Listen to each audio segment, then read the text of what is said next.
آج ہمارے سماج، ہمارے معاشرے، ہمارے سوسائٹی سے آپ نے یہ دیکھا ہے کہ ایک باپ اپنے بیٹے کو اپنے کندھے پر اٹھا کر کے اس کی لاشا کو جنازہ گاہ پر پہنچاتا ہے. آپ نے یہ دیکھا ہے کہ ایک دادا اپنے پوتے کو اپنے کندھے پر اٹھا کر کے قبر کی آماج گاہ تک پہنچاتا ہے. تو اس کے لیے ہمارا نے کیا تیاری کر رکھی ہے؟ یہ بات اثر من الشمس ہے. یہ بات بالکل واضح ہے کہ موت آنی ہے. موت کا وقت متعین ہے. موت چل نہیں سکتی.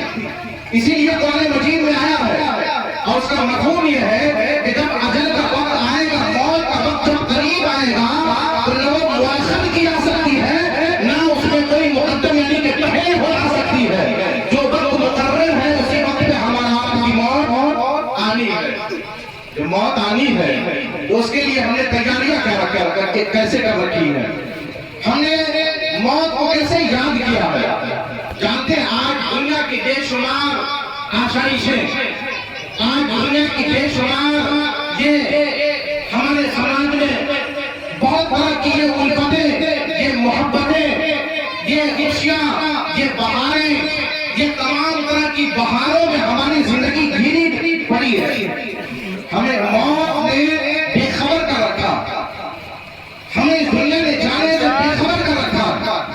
ہمارا نفس اتنا زیادہ متزلزل ہو گیا ہے، اتنا زیادہ گر چکا ہے کہ ہمارا موت کو کبھی یاد ہی نہیں کیا کرتے. لیکن یاد رکھیں کہ موت تو آنی ہے، اس میں کہیں کوئی شبہ نہیں. موت اور پیدائش کے تعلق سے بے شمار مسائل ہیں. مسائل اصولی ہو یا مسائل عرفی ہو یا فروعی ہو، تمام طرح کے مسائل میں بے شمار مذاہب کا اختلاف تو ہے، لیکن ایک دو ہی چیز ایسی ہے، پیدائش اور موت. اس میں کسی کا کوئی اختلاف نہیں.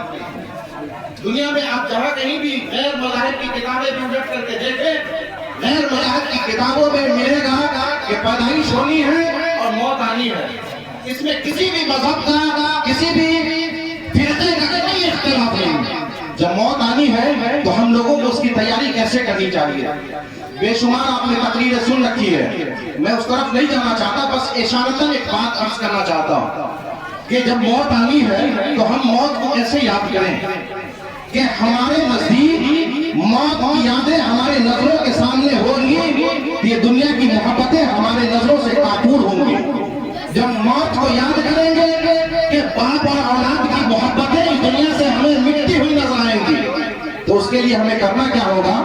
ہمیں موت کو یاد کرنا ہوگا. موت کو کیسے یاد کیا جائے؟ تو موت کو یاد کرنے کے حوالے سے بے شمار حدیثیں پاک ہمارے آپ کے سامنے موجود ہے. ایک حدیث پاک حضرت عائشہ رضی اللہ تعالیٰ عنہا روایت فرماتی ہیں کہ حضور صلی اللہ علیہ وسلم سے ایک مرتبہ حضرت عائشہ عرض گزار ہوتی ہے اور پوچھتی ہے کہ یا رسول اللہ صلی اللہ علیہ وسلم، کوئی شخص ایسا ہے جس کا ٹھکانہ جنت میں شہیدوں کے ساتھ ہوگا؟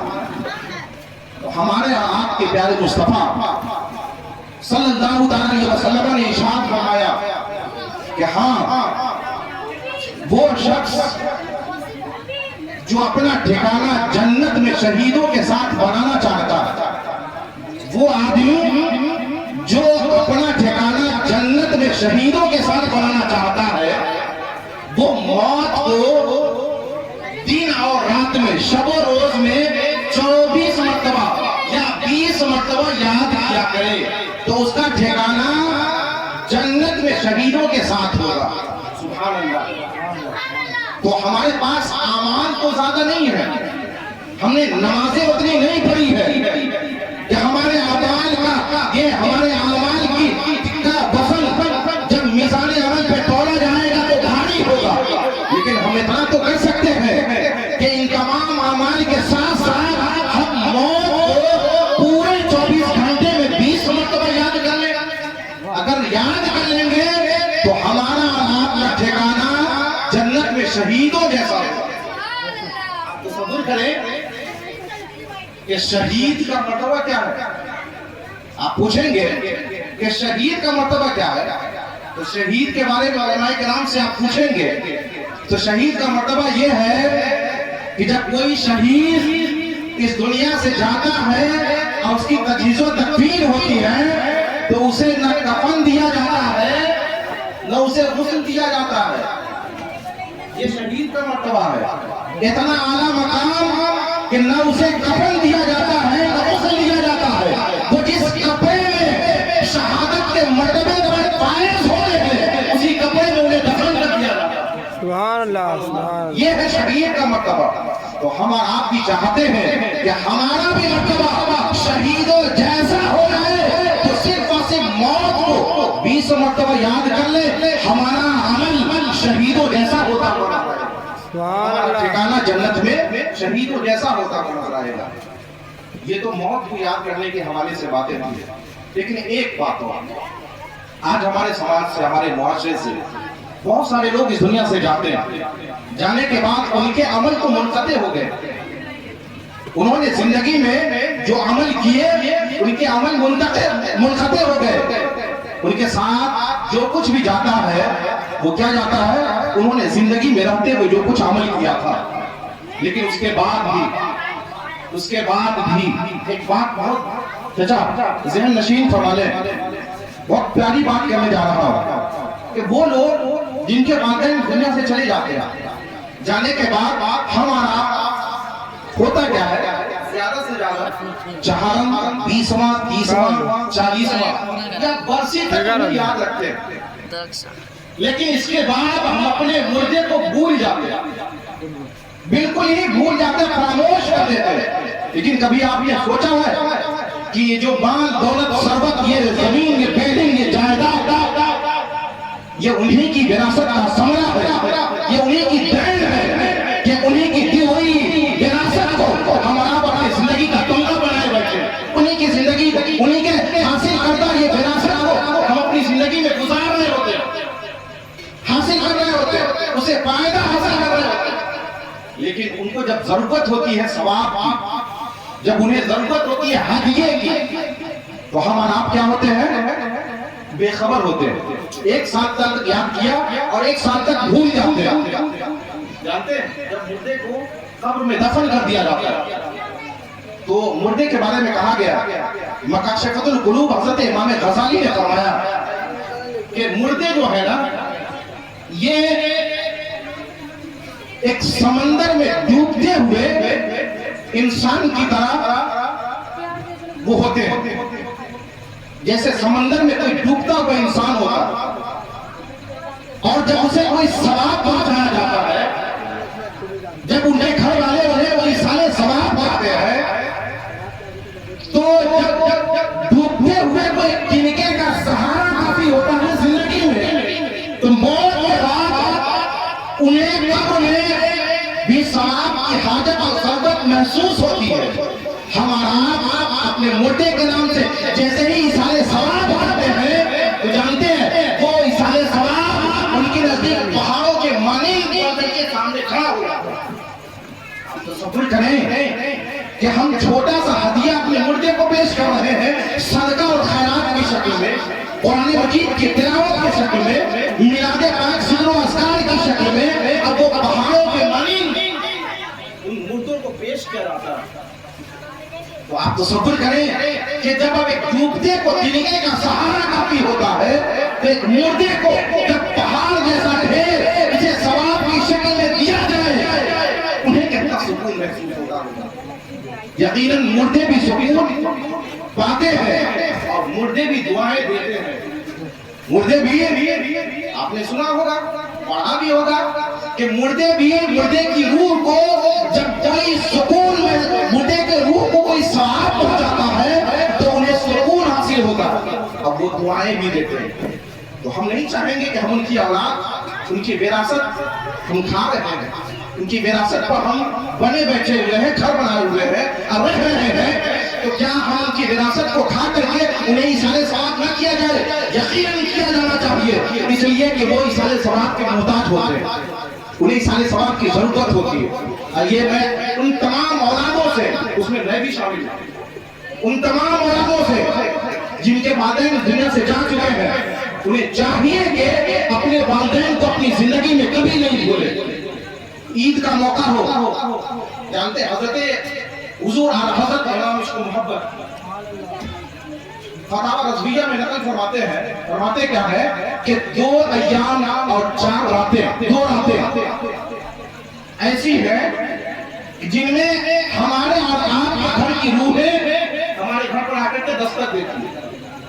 اور 2 ایام کیا ہیں؟ 2 ایام ہیں، ایک یوم عاشورہ 10 محرم الحرام کا دن، 10ویں محرم کو ہمارے مرحومین کی روحیں ہمارے دروازے پہ آ کر کے دستک دیتی ہے۔ دوسرا ایک عیدین، بقرعید اور عید دونوں لکھا ہوا ہے۔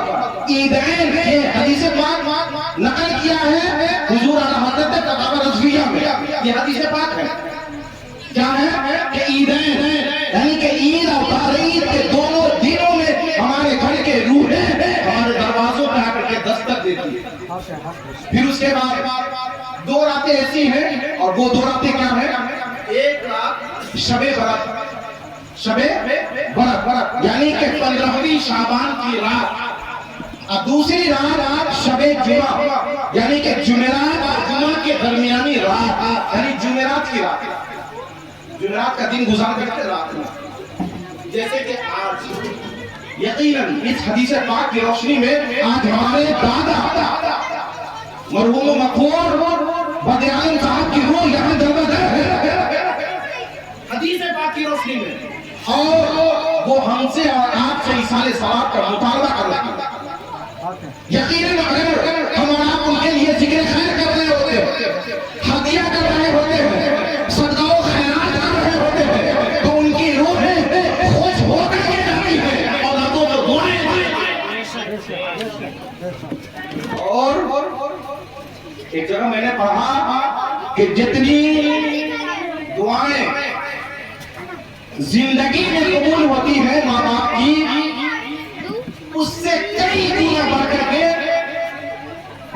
انتقال ہو جانے کے بعد جو دعائیں ملتی ہیں والدین کی طرف سے، وہ زیادہ مقبولیت کی حامل ہوتی ہیں۔ آپ تصور کریں کہ آپ نہیں چاہتے کہ زندہ تھے تو والد کا سایہ تھا، زندہ تھے تو والد کا کرم تھا، ان کے فضل کی بارشیں ہو رہی تھی، تو جانے کے بعد کیا والد کا سایہ نہ رہے؟ کیا والد کے فضل کی بارشیں نہ ہو؟ کیا ان کی طرف سے دعاؤں کا تمہا نہ دیا جائے؟ یقیناً دیا جانا چاہیے، دیا جانا چاہیے۔ ہم لوگوں کے لیے ضروری ہے کہ والد گئے ہیں تو ایصال ثواب کا سلسلہ بند نہیں کیا جانا چاہیے، ایصال ثواب کا سلسلہ جاری رہنا چاہیے۔ اور خاص کر یہ 2 ایام اور 2 راتیں، شب جمعہ عیدین، شب جمعہ شب برات، عیدین عید اور بقرعید کے دن، اور یوم عاشورہ 10ویں محرم کو یقیناً اپنے مردوں کے نام سے، یقیناً آپ یوم عاشورہ میں امام حسین کے لیے آپ لنگر اور سبیل ضرور لگائیں، لیکن اپنے مردے کے نام سے بھی قرآن خوانی ضرور پڑھیں، قرآن کی تلاوتیں ضرور پڑھیں۔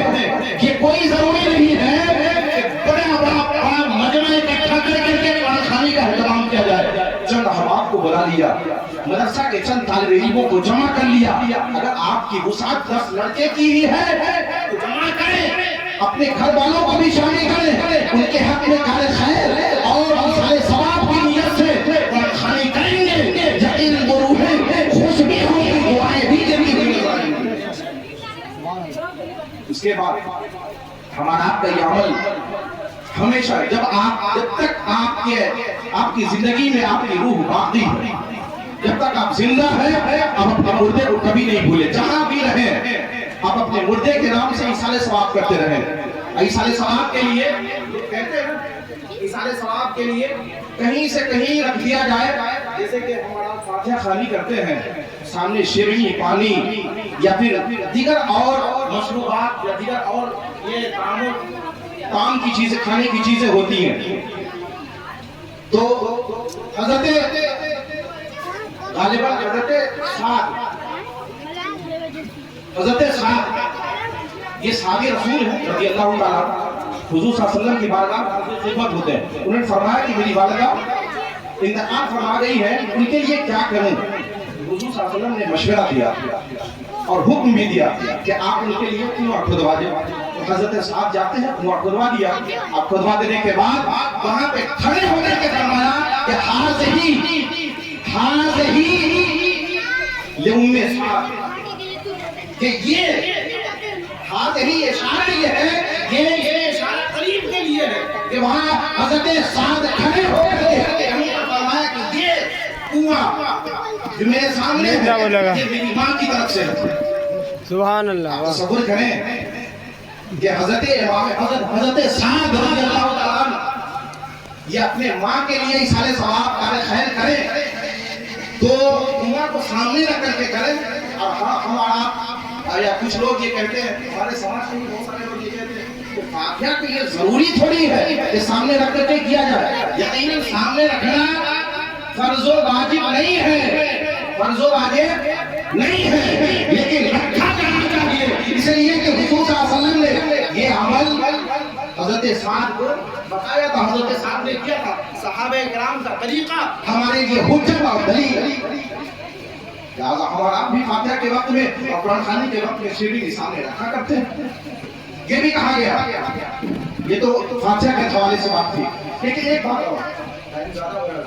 ایک بات اور کہ ہمارا اپنے مردے کے ایصال ثواب کے لیے میں عرض کر رہا تھا کہ چند احباب کو اکٹھا کر کے قرآن خوانی کریں اور انہیں ایصال ثواب کریں. وقت کی قید نہیں ہے, آج مردے کو ضرورت ہے ایصال ثواب کی. مردے کو, ہمارے گھر کے مرحوم کو ثواب کی ضرورت آج ہے. ہم انتظار کریں گے 20واں کا نہیں, بلکہ جب ثواب کی ضرورت ہو تب تک ثواب پہنچایا جانا چاہیے. ہمیں معلوم نہیں انہیں کب ثواب کی ضرورت ہے, لہذا ہم سے ہو سکے پورے 40 دن پورے سال ان کے نام سے قرآن مجید کی تلاوت کرتے رہے. یقین اگر ایسا کریں گے ہمارے گھر کی روحیں خوش بھی ہوں گی, دعائیں بھی دیتی ہوئی نظر آئیں گی. ایک بات اور کہ ہمارا کو قبرستان ضرور جانا چاہیے, اپنے مردے کے قبر پر ضرور جانا چاہیے. اور قبر پہ جانے کے بے شمار فوائدات بیان کیے گئے ہیں. ایک یہ کہ وہاں پر قبرستان میں جانے سے ہمارے اور آپ کی قبرستان سے انسیت میں اضافہ ہوتا ہے, لگاؤ پیدا ہوتا ہے قبرستان میں. قبرستان کی جانب ہمارا دل وہاں جاتا ہے, قبرستان کی طرف ہمارے بدن جو قبرستان کی جانب بڑھتے ہیں تو قبرستان سے ہماری وابستگی بڑھ جاتی ہے. یہ تو ہوتا ہی ہے.